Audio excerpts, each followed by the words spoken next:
बिस्मिल्लाहिर्रहमानिर्रहीम। अस्सलामुअलैकुम।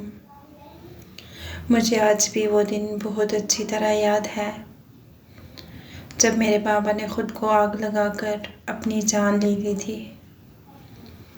मेरी माँ खून के आंसू रोती हुई सरदारों को बद्दुआएं देती जा रही थी, लेकिन 12 साल की उम्र में मुझे ये बात समझ नहीं आ रही थी कि अगर मेरे बाबा ने ख़ुदकशी की है तो मेरी माँ सरदारों को क्यों बद्दुआएं दे रही है। लेकिन मुझे मेरे बाबा से बेहद मोहब्बत थी। तब मैं छोटी थी, फिर बड़ी होती गई और सब भूल गई। इस वाक़ये को 10 साल गुजर चुके थे। मैंने जवानी की दहलीज पर कदम रखा तो मैं बहुत कुछ सोचने पर मजबूर हो गई। सबसे पहला ख्याल तो मुझे उस अलमारी का आया जो अजीबो-गरीब किस्म की थी। उसमें मेरी माँ कपड़े रखती तो धुले हुए और इस्त्री होकर निकलते, कच्चा खाना रखती तो पका हुआ मिलता। इसी तरह बहुत सारे अधूरे काम पूरे हो जाते। जिस कमरे में वो अलमारी थी वहाँ किसी को जाने की इजाज़त नहीं थी। घर में सिर्फ मैं और मेरी माँ थी। मेरी माँ मगरिब के बाद तस्बीह और जाए नमाज हाथ में लेकर उस कमरे में ख़ुद को बंद कर देती और तमाम रात इबादत करती। मुझे यही लगता कि वो इबादत करती हैं, लेकिन जब उस कमरे का राज मुझ पर आश्कार हुआ तो मेरे रोंगटे खड़े हो गए। मेरे वहमो गुमान में भी नहीं था कि इस अलमारी में कुछ ऐसा है। बचपन में मुझे ये सब एक खूबसूरत सा एहसास लगता कि अलमारी में इस तरह का कुछ होता है। मेरी माँ की इबादत की बरकत से ये सब है, लेकिन जब मैं बड़ी हुई तो सोचने पर मजबूर हो गई। इस अलमारी को हर वक्त ताला लगा हुआ था और कमरा भी बंद होता। मुझे कभी मौका नहीं मिला। एक रात जब अम्मा इबादत करने के लिए कमरे में गई तो शायद उन्होंने गलती से बाहर का दरवाज़ा खुला छोड़ दिया। मैंने चुपके से झांका तो देखा कि माँ ने अलमारी खोली और उसके अंदर घुस गई। मैं ये देखकर हैरान हो गई कि अम्मा अलमारी के अंदर क्यों चली गई और अलमारी का दरवाज़ा क्यों बंद किया। मैंने काफ़ी देर इंतज़ार किया। आधा घंटा गुजर जाने के बाद मुझे खदशा हुआ कहीं मेरी माँ का अलमारी के अंदर दम ना घुट गया हो। लेकिन जैसे ही मैंने अलमारी खोली वहाँ मेरी माँ थी ही नहीं। ये मंज़र देखकर मेरा सर चकरा गया, क्योंकि मैंने खुद अपनी माँ को अलमारी के अंदर जाते देखा था और बाहर आते नहीं देखा। अजीब बात थी कि माँ अलमारी के अंदर गई और रुपोश हो गई। रात के दूसरे पहर मैं पागलों की तरह खड़ी हुई थी अलमारी के सामने और सोच रही थी कि अम्मा कहाँ गायब हो गई। मुझे बेहद खौफ आने लगा और महसूस हुआ कि कहीं मैं अपनी अम्मा की तरह गायब ना हो।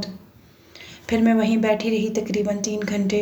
फिर भी मैं इंसान थी, बेहद खौफज़दा हो गई थी। थोड़ी देर के बाद मुझे कुछ आवाज़ आई तो मैं खौफज़दा होकर कमरे की जानिब भागी। मैंने खिड़की से देखा तो माँ अलमारी से निकल रही थी। साथ ही फजर की आज़ानें बुलंद होने लगी। अम्मा अपने कमरे में जाकर सो गई। मैंने उनसे कोई सवाल नहीं किया, क्योंकि हम माँ बेटी के माँ बहन इस तरह का कोई रिश्ता नहीं था। अब्बा के मरने के बाद अम्मा बिल्कुल खामोश होकर रह गई थी। मुझसे कोई बात ना करती। ज़रूरत के अलावा हमारे बीच में कोई बात ना थी। मैं समझती थी कि ये अब्बा की मौत का सदमा है जो अम्मा को लगा है, और वो चुप होकर रह गई। मैंने फ़ैसला कर लिया था मैं अलमारी का राज जानकर रहूँगी। इसमें आखिर ऐसा क्या है। अम्मा से पूछने का कोई फ़ायदा नहीं था। अम्मा को खाला की फौतगी की खबर आई तो अम्मा वहाँ चली गई। मेरे पास मौका था राज जानने का। अम्मा के जाने के बाद मैं उठी और कमरे में आ गई। कमरा खुला हुआ था, लेकिन अलमारी को ताला था। इसकी चाबी ज़रूर अम्मा के कमरे में होगी। मैंने कमरा खंगाल डाला। बिलाखिर संदूक के अंदर से मुझे वो चाबी मिल गई। मैं कमरे में आ गई, दरवाज़ा बंद किया, फिर अलमारी के पास आई तो मुझे डर लगा, लेकिन मैंने हिम्मत की और अलमारी का ताला खोल दिया। मैंने देखा वहाँ कुछ भी नहीं है। अलमारी बिल्कुल खाली है। मैं ये देखकर हैरान रह गई कि आखिर क्या माजरा है। मैं दरवाज़ा बंद करने ही लगी थी कि मुझे नीचे से कोई आवाज़ आई, ज़रीना नीचे आ जाओ। ये एक मर्दाना आवाज़ थी जो मुझे अलमारी के नीचे से सुनाई दी। इसे सुनकर मेरे पैरों तले से ज़मीन निकल गई। आखिर ये कौन था जो मेरी माँ का नाम लेकर उसे बुला रहा था। मैं वहाँ हैरान खड़ी रही। फिर मुझे गौर करने पर पता चला कि अलमारी के नीचे कोई तख्ता सा रखा हुआ है। मैंने वो तख्ता उठाकर देखा तो हैरान रह गई, क्योंकि वहाँ नीचे खुली जगह थी। यानी अलमारी के अंदर एक तहखाना था। वो शख्स जो मेरी माँ का नाम पुकार कर बुला रहा था वो जवाब न मिलने पर चला गया। मैंने सीढ़ियों से थोड़ा सा झांक कर देखा तो एक आदमी वहाँ चारपाई पर चादर डालकर सो रहा था। मैं खौफज़दा हो गई और अलमारी बंद कर दी। मेरा दिल ज़ोर से धड़कने लगा। मेरी आंखों के सामने अंधेरा छाने लगा।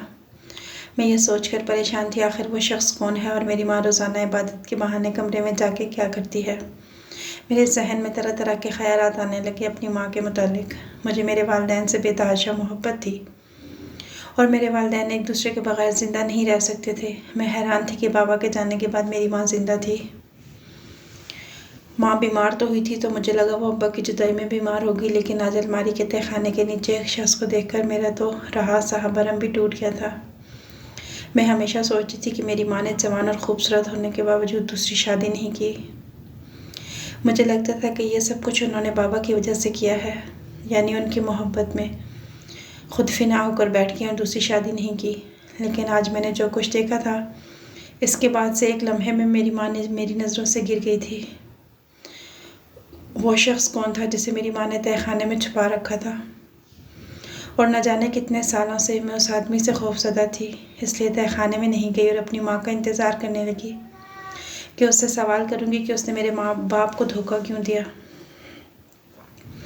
इतने साल मुझे धोखे में क्यों रखा। मेरी माँ सारा दिन फौतकी वाले घर में रही। रात को घर वापस आई, आते ही खाने का पूछा, लेकिन मैंने कोई जवाब नहीं दिया। मैं अजीब नज़रों से उन्हें देखने लगी। क्या बात है नफीसा, तुम मुझे ऐसे क्यों देख रही हो? मेरी माँ ने मेरा अंदाज़ महसूस कर लिया। मेरे अंदर गुस्सा भरा हुआ था और दुख भी। आज तक मैं जिसको पारसा समझती थी, लेकिन आज मेरा भरम टूट गया था। मैं फट पड़ी थी अपनी माँ के सामने। क्या हो गया नफीसा, ऐसी बातें क्यों करती हो? मैंने ऐसा क्या किया है? माँ ने परेशान होकर पूछा। मैंने कहा, आप मुझसे बेहतर जानती हैं कि आप क्या करती हैं। इतने सालों से मुझे तो शर्म आ रही है कि मैं आपकी बेटी हूँ। मैं आज तक समझी थी कि आपको मेरे बाप से बेपनाह मोहब्बत है, इसीलिए आपने दूसरी शादी नहीं की। आज आप मेरी नज़रों से गिर गई हैं। मेरी माँ ने चीखते हुए कहा, मैं तुम्हारे बाप से बेपनाह मोहब्बत करती हूँ और उसी के नाम पर ज़िंदा हूँ। क्या तुम्हें नज़र नहीं आता? मेरी माँ ने जवाब दिया। मैंने कहा, नज़र आ गया है। माँ ने गुस्से से कहा, क्या नज़र आया? मुझे भी तो बताओ। माँ ने परेशानी से पूछा। काफ़ी हद तक मुझे लग रहा था वो समझ गई हैं कि मैं क्या बोल रही हूँ। मुझे वो शख्स नज़र आ गया है जिसको आप अलमारी के नीचे तहखाने में इंसानों से छुपा कर रखती हैं। आप मुझे बेवकूफ़ बनाती हैं। आप रोज़ाना रात को तस्बीह लेकर इबादत करने जाती हैं, हत्ता कि आप उस शख्स के पास जाती हैं। मुझे बताएं कि वो शख्स कौन है। जब मैंने ये कहा तो मेरी माँ फटी फटी नज़रों से मुझे देखने लगी। कहने लगी, तुम्हें क्या से पता चला अलमारी के नीचे वाले तहखाने का? तुमने कहाँ से देखा उस शख्स को? मैंने कहा, मैं पहले बच्ची थी लेकिन अब नहीं रही। अब आप मुझे कोई कहानी घर कर सुना देंगी और मैं यकीन कर लूँगी। मैं इस अलमारी को देख के खुश होती थी कि ये शायद जादुई अलमारी है। आपकी इबादतों की वजह से ऐसा होता है, कपड़े डालो तो इस्त्री होकर धुले हुए निकलते हैं, सब्जियां रखते तो पकी हुई निकलती हैं। मुझे ऐसे लगता था ये सब कोई फरिश्ता करता है आपकी इबादतों की वजह से। लेकिन मुझे क्या मालूम था मेरी माँ वहाँ पर किसी अजनबी शख्स को रखे हुए। मुझे बताएं वो शख्स कौन है। मैंने गुस्से से कहा तो मेरी माँ सर पकड़ के बैठ गई। कहने लगी, तुमने अलमारी क्यों खोली? चाबियाँ कहाँ से मिली? माँ ने सवाल किया। मैंने कहा, मैं कोई बच्ची नहीं हूँ कि इन कहानियों पर यकीन करूँ जो आप मुझे बचपन में सुनाती थी। अलमारी के मतलब ये एक जादुई अलमारी है। मेरी अकल इस बात को तस्लीम नहीं करती। मैं इस खोज में लग गई, लेकिन जो राज मुझ पर आश्कार हुआ इसके बाद मैं खुद से नज़रें नहीं मिला पा रही। मैंने गुस्से में कहा। माँ कहने लगी, तुम गुस्सा मत करो, आराम से बैठ जाओ, तुम्हें मैं सारी कहानी सुनाती हूँ। माँ ने मुझे शानों से पकड़कर चारपाई पर बिठाया और हम तनगोश हो गई। तहखाने में मौजूद शख्स तुम्हारा बाप है। मेरी माँ ने कहा तो मैंने उसकी बात का यकीन नहीं किया। मैंने कहा, मेरे बाप ने आज से 10 साल पहले अपनी जान ले ली थी। आप अपना गुनाह छुपाने के लिए ऐसा कह रही हैं। मैंने खुद अपने बाप की लाश देखी थी। मेरे बाप की कब्र आज भी मौजूद है। आप ऐसे कैसे कह सकती हैं कि वो शख्स मेरा बाप है? मेरी माँ कहने लगी, तुम्हारे बाप ने खुदकुशी नहीं की, वो सब एक ड्रामा था जो तुम्हारे बाप ने और मैंने तुम्हारे बाप की जान बचाने के लिए रचाया था। मैं हैरान होकर रह गई। मैंने कहा, मैंने आपकी बात पर यकीन नहीं करना, मैंने खुद लाश देखी थी, जली हुई लाश। माँ ने कहा, वो असल में लाश नहीं, एक पुतला था जिसे हमने जलाया था। हम दुनिया को दिखाना चाहते थे कि तुम्हारा बाप मर चुका है ताकि हमें कोई परेशान ना करे। माँ ने कहा तो मैं हैरत से उनका चेहरा देखने लगी। ये कैसे इंकिशाफ था? मैंने कहा, मैं कैसे यकीन करूँ आपकी इस मन घड़त कहानी का? और अब्बा ने अपनी खुदकुशी का ड्रामा क्यों रचाया? कहने लगी, तुम्हें मेरे पास यकीन नहीं, चलो तुम्हारे बाप के पास ले जाती हूँ, वो खुद तुम्हें कहानी सुनाएगा। अम्मा उठी और मेरा हाथ पकड़कर मुझे तहखाने की जानिब ले जाने लगी। मैंने कहा, वो शख्स मेरा बाप नहीं है, मुझे अपने बाप की शक्ल याद है। मैंने माँ के साथ चलते हुए कहा। कहने लगी, तुम्हें जवानी की शक्ल याद है, अब वो बूढ़ा हो गया है। 10 साल के अंदर इतनी तब्दीली तो आती है। अम्मा मुझे नीचे तहखाने में ले जाने लगी। हम सीढ़ियाँ उतर कर नीचे आ गए। हमारी आवाज़ सुनकर वो शख्स जागने पर बैठ गए। मेरी माँ को हैरत से देखने लगे। तुम्हारी बेटी को सब पता चल गया है? मेरी माँ ने बाप का नाम पुकारते हुए कहा, खुद इससे बताओ। मैंने गौर से देखा तो वो शख्स कोई और नहीं, मेरा बाप था। मैं गौर से चेहरा देखने पर अपने बाप को पहचान गई थी। मैं फटी फटी आंखों से अपने बाप को देखने लगी। मुझे यकीन नहीं आ रहा था कि 10 साल पहले मेरा मरा हुआ बाप, जिसे मैं मरा हुआ समझती थी, मेरे सामने जिंदा खड़ा था। नफीसा मेरी जान, मेरे बाप ने कहते हुए शिद्दत जज्बात से मुझे अपनी बाहों में भर लिया और फूट फूट कर रोने लगा। नहीं हूँ मैं आपकी बेटी, क्यों आप दोनों ने मेरे साथ ऐसा किया? आप जिंदा थे, लेकिन आपने खुद को मरा हुआ मुझे बताया। मैंने 10 साल यतीमी के एहसास में गुजार दिया। आपको अंदाज़ा भी है, कुछ एहसास है मुझ आपको कि मैं आपकी मौत के बाद आपके लिए कितना रोई? 10 साल की वो बच्ची जो अपने बाप से बहुत मोहब्बत करती है, उसके दिल पर क्या गुजरी होगी उसकी खुदकुशी की सब खबर सुनकर।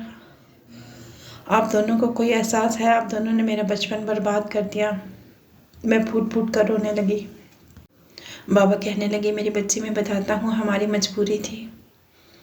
तुम सच्चाई जान जाओगे जो तुम्हारा गुस्सा उतर जाएगा। मेरे बाप ने मेरा हाथ पकड़कर मुझे बिठाया और अपनी कहानी शुरू की। मैं गांव की हवेली में सरदारों का नौकर था। मैं बहुत बहादुर था और बहुत ताकत वाला था। मैं सरदारों का खाना बनाया करता, इसके अलावा उनके कपड़े धोना, इस्त्री करना मैं बहुत काबिल मुलाजिम था। वो मुझसे बहुत खुश थे। फिर एक दिन एक ऐसा वाक़या पेश आया जिसने मेरी और हम सब की ज़िंदगी हमेशा के लिए बदल कर रख दी। मैं ज़िंदा होते हुए मर गया। सरदार शाहनवाज़ की बेटी, जिसे हवेली की शहज़ादी कहा जाता था, वो एक रात मेरे पास आई। वो बहुत खौफज़दा थी। उसका नाम ज़ैनब था। मैं ज़ैनब को अपने पास देखकर हैरान हो गया। वो बहुत लाडली थी। उसकी शादी होने वाली थी। अचानक वो आधी रात को मेरे कमरे में आ गई तो मैं डर गया। मैंने कहा, सरदारों ने आधी रात को आपको मेरे कमरे में देख लिया तो मेरी शामत आ जाएगी। छोटी बीबी, आप इस वक्त क्यों आई हैं? अगर आपके वालिद या भाइयों को पता चला तो वो गलत सोचेंगे, मैंने परेशानी से कहा। वो कहने लगी, बिलावर, मुझे आपकी मदद की सख्त ज़रूरत है। अगर मेरी मदद नहीं की तो मैं अपनी जान दे दूँगी। ज़ैनब की बातें सुनकर मैं हैरान हो गया। उसके हाथ में छोटा सा बैग था। उसने स्याह चादर में अपना वजूद छुपा रखा था। मरने की बातें क्यों करती हैं बीबी जी? आपकी शादी होने वाली है, अल्लाह आपकी उम्र लंबी करे। मैं आपकी क्या मदद कर सकता हूँ? मैंने ज़ैनब से कहा तो वो फूट फूट कर रोने लगी। दिलावर, मैं ये शादी नहीं करना चाहती। मैं ये हवेली छोड़कर अपने महबूब के साथ जाना चाहती हूँ। तो मुझे रेलवे स्टेशन तक छोड़ दो, तो मेरे साथ चलो और मुझे शहर तक छोड़ दो। फिर आगे से मैं तुमसे कोई मदद नहीं मांगूंगी। मैं जुनैद नामी लड़के से मोहब्बत करती हूँ और वो मेरा इंतज़ार कर रहा है। वो यहाँ हवेली तक नहीं आ सकता क्योंकि मेरे भाई उसे कत्ल कर देंगे, इसलिए मुझे जाना होगा। हम दोनों हमेशा के लिए ये मुल्क छोड़कर चले जाएंगे। बस तुम मेरी इतनी सी मदद कर दो, मुझे उस तक पहुंचना है। ज़ैनब की बातें सुनकर मैं हैरान हो गया। मैंने कहा, बीबी, आप क्या कह रही हैं? अगर आपके भाइयों को इल्म हो गया तो वो मेरे साथ साथ आपको भी जान से मार देंगे। आप ऐसा कदम ना उठाएं तो बेहतर है। ये आपके ख़ानदान की इज्जत का मामला है, मैंने ज़ैनब को समझाते हुए कहा। लेकिन वो बज़िद थी कि मेरे भाई एक बूढ़े शख्स से मेरी शादी करवा रहे हैं ताकि मेरी जायदाद का हिस्सा उन्हें मिल जाए।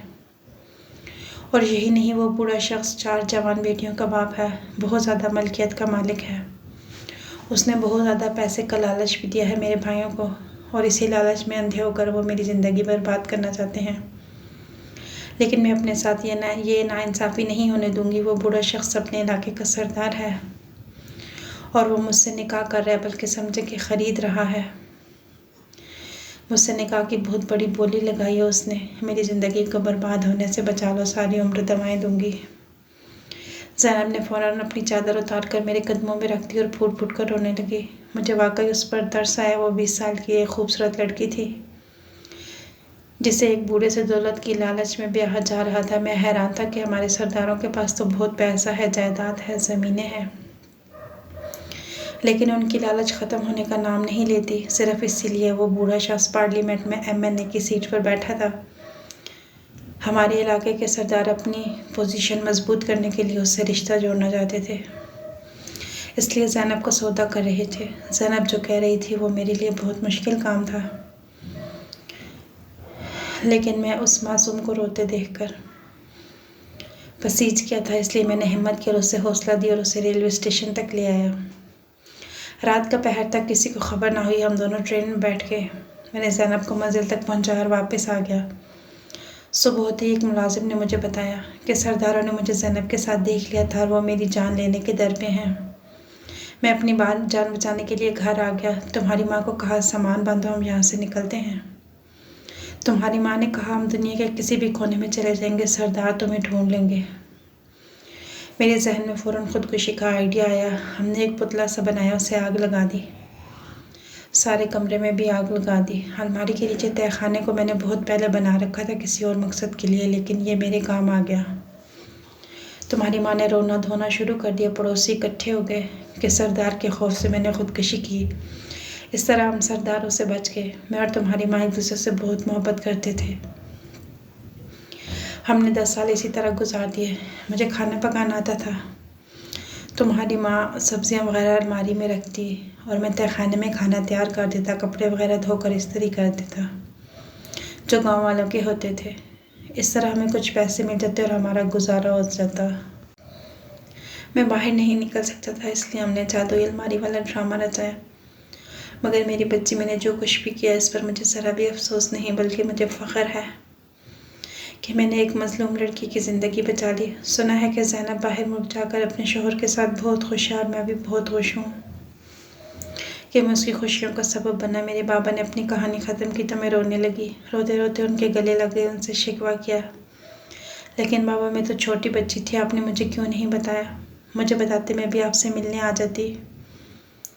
बाबा कहने लगे, मैंने ऐसा चाहा था मगर तुम्हारी माँ ने मना कर दिया कि नफीसा छोटी बच्ची हो सकता है बातों बातों में बच्चों को या अपनी सहेलियों को या किसी बड़े के आगे ये राज खोल दे, इसलिए हमने तुमसे ये छुपाया और हम मुनासिब वक्त का इंतज़ार कर रहे थे। जब तुम बड़ी हो जाओ तो तुम्हें सब बता देंगे, लेकिन तुम्हें पहले ही पता चल गया। यकीन करो, हम तुम्हें बताने ही वाले थे। मेरे बाबा ने मुझे चुप करवाया। मेरे बाबा ने मेरी ज़िंदगी में खुशियाँ भर दी। मैंने कहा, बाबा, आपकी ज़िंदगी कैद खाने में गुजर गई, आपको दुख नहीं होता? बाबा कहने लगे, तुमने कहावत तो सुनी होगी, हैं वही लोग जहाँ में अच्छे आते हैं जो काम दूसरों के। भले मैंने 10 साल कैद में गुजार दिए, लेकिन ज़ैनब तो खुश है। यकीन करो, इस कैद में भी मेरा ज़मीर मुतमईन है। मेरा दिल खुश है कि मैंने एक मज़लूम लड़की पर जुल्म होने से बचा लिया। भले मुझे आज़ादी ना मिली, लेकिन मुझे अल्लाह के हुजूर एक दिन ज़रूर सुरखरू होऊंगा। अगर ज़ैनब की शादी किसी अच्छे इंसान से हो रही होती तो मैं हरगिज़ ऐसा ना करता। मैं जानता था उसकी शादी नहीं हो रही थी, बल्कि उसका सौदा हो रहा था। अब मैं आज़ाद हूँ। सरदार इस बात को भूल चुके हैं। हम तीनों ये गांव छोड़कर हमेशा हमेशा के लिए चले जाएंगे, बाबा ने कहा, और हम तीनों आराम से रातों रात गांव छोड़कर चले गए। आज हम शहर में खुशगवार ज़िंदगी गुजार रहे हैं। मेरे बाबा मजदूरी करते हैं, मैं और मेरी माँ आराम से गुजारा करते हैं। मुझे अपने बाबा पर फ़ख्र है कि उन्होंने एक मज़लूम लड़की की ज़िंदगी बचाने के लिए अपनी ज़िंदगी और जान दांव पर लगा दी। आपको वीडियो पसंद आई तो इसे लाइक कीजिएगा। मज़ीद ऐसी अच्छी वीडियोज़ के लिए चैनल को सब्सक्राइब कीजिएगा। अगली वीडियो तक के लिए अल्लाह हाफिज़।